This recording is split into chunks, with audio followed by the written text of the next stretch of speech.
He walked into the room like he owned it. Shoulders back, voice steady, eyes meeting everyone at the table. I remember watching him from across the room thinking, that man has no idea what fear even feels like. He answered every question before anyone finished asking it. He laughed at the right moments, just enough, never too loud. Later that night, I saw him sitting alone in his car. He hadn't turned the key yet. He was just staring at the steering wheel, like it owed him an explanation. I didn't say anything. I just noticed something didn't add up. The man who filled a room an hour earlier looked like he was disappearing. Why does confidence sometimes look so much like exhaustion up close? He would probably deny it if you asked him. He'd say he was just tired, long day, nothing more. And maybe that's true, but I've seen this pattern before in more people than I can count. The louder someone sounds in a room, the quieter they get the moment the door closes. It's strange, isn't it, how certainty on the outside rarely matches what's happening underneath. You've probably met someone like this. Maybe you've been that person, just for one meeting, one date, one phone call. The stronger he looked to everyone else, the more exhausted he quietly became. Not because he was lying about who he was. Something more complicated than lying. More like a performance he'd been rehearsing so long he forgot it was one. If this wasn't something he chose on purpose, then where did it actually come from? That question followed me longer than I expected it to. Because if it isn't a decision, it has to be a habit. And habits don't appear out of nowhere. They get built, brick by brick, usually before we're old enough to notice we're building anything. Think about a kid who once said exactly what he felt, said it plainly, without armor, the way children do before they learn better. Maybe nobody yelled at him. Maybe nobody punished him directly. Maybe the room just went quiet, or someone changed the subject, or a parent looked away for a second too long. A child doesn't need punishment to learn a lesson. He only needs one moment where honesty felt unsafe. The brain is always listening for patterns, even when we're too small to understand what it's recording. It doesn't ask permission before deciding what worked and what didn't. If certainty got attention and doubt got silence, the lesson writes itself. Look sure of yourself and the room stays warm. Look unsure and something in the air shifts. Nobody has to say a single cruel word for a child to learn that lesson. Sometimes it's not even about being wrong. Sometimes it's about being seen too clearly before anyone was ready to see him that way.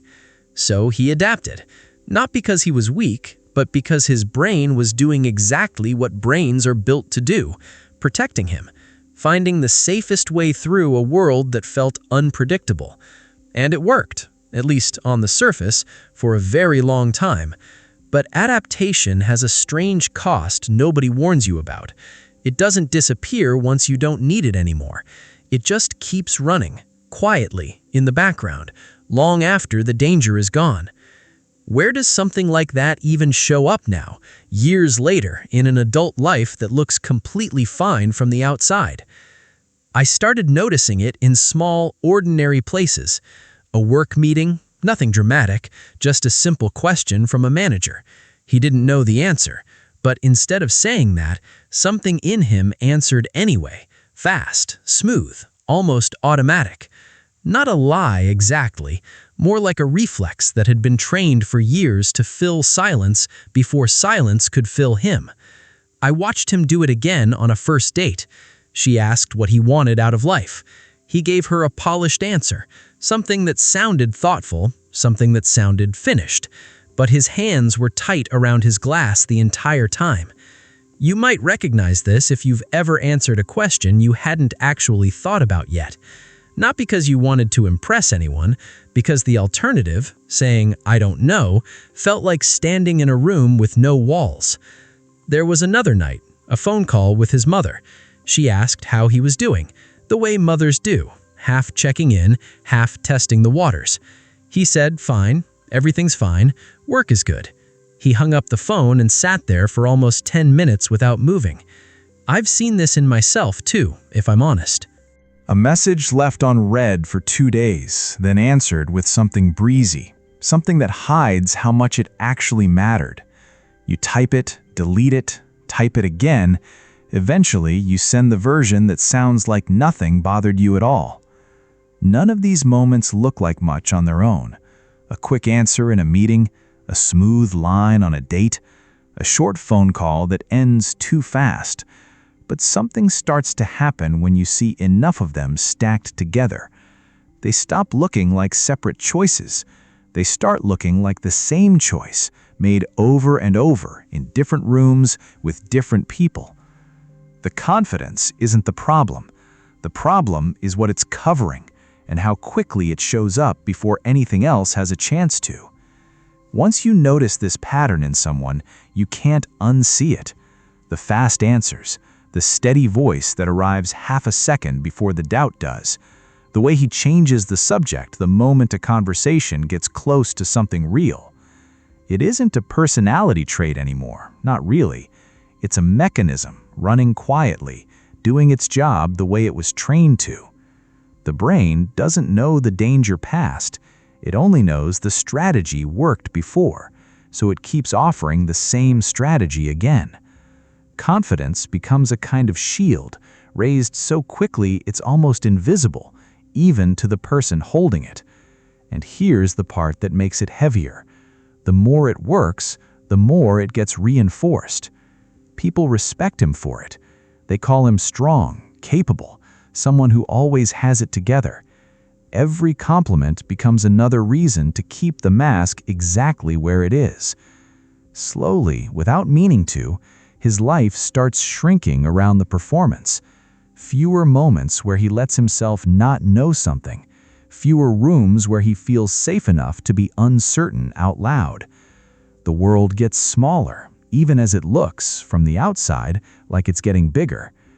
But maybe the problem was never who he is underneath all of this. Maybe it was never about weakness or dishonesty or some flaw in his character. Maybe it was always his brain, still trying to protect a kid who needed protecting once, still running the same program years after the moment that started it. That thought changes something if you sit with it long enough. It stops feeling like a character flaw and starts feeling like an old habit worn into the floor from years of use. And habits, unlike character, can actually shift. Not overnight, not with a single conversation, but slowly, the way anything patient and quiet tends to change. What if confidence was never about having zero doubt in the first place? What if it was something closer to this? Being able to stay in the room even when the doubt is standing right there beside you. Not performing certainty, but tolerating the discomfort of not having an answer yet. That's a very different skill than the one he'd been practicing his whole life. It doesn't ask him to fake anything.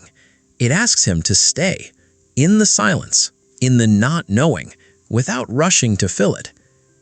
Imagine him in that same meeting a few months later. Someone asks a question he doesn't know how to answer. This time, he pauses. He says, "I'm not sure. Let me think about that and give you something real." Nobody in the room reacts the way his old fear predicted. Nobody stops respecting him. If anything, something in the room softens, just slightly, like everyone exhales at the same time. Imagine the phone call with his mother going differently too. She asks how he's doing. Instead of fine, he says, "Honestly, it's been a hard week." There's a pause on the line, not because something went wrong, but because something true finally had room to exist. None of this requires him to become someone else. He doesn't need a new personality, or a script, or a version of himself he has to rehearse. He just needs one small shift in what he reaches for when the old fear shows up again. A breath instead of a performance. A pause instead of a polished answer arriving too fast to be honest. That's not a technique. It's closer to permission, the kind he never got to give himself before. I think about that man in his car again, the night I first noticed something was off. If I could sit beside him in that same car now, I don't think I'd tell him to stop performing. I think I'd just ask him what he was so afraid would happen if he didn't. Maybe he'd say, "I don't know." Maybe that would be the most honest thing he'd said all day. And maybe that's exactly where something starts to change, in a moment that doesn't look like progress at all. Not a breakthrough, just a small crack of honesty, in a place that used to only hold performance. Picture him walking into a room again, the same kind of room from the beginning. Same posture, maybe, same steady voice, but something underneath it feels different now. He isn't holding his breath the entire time, waiting to be caught. He's just there, doubts and all, letting the room see a little more of him than before. The confidence looks almost the same from the outside, but it isn't armor anymore. It's something closer to presence, quiet and unguarded, the kind that doesn't need to prove anything to stay standing.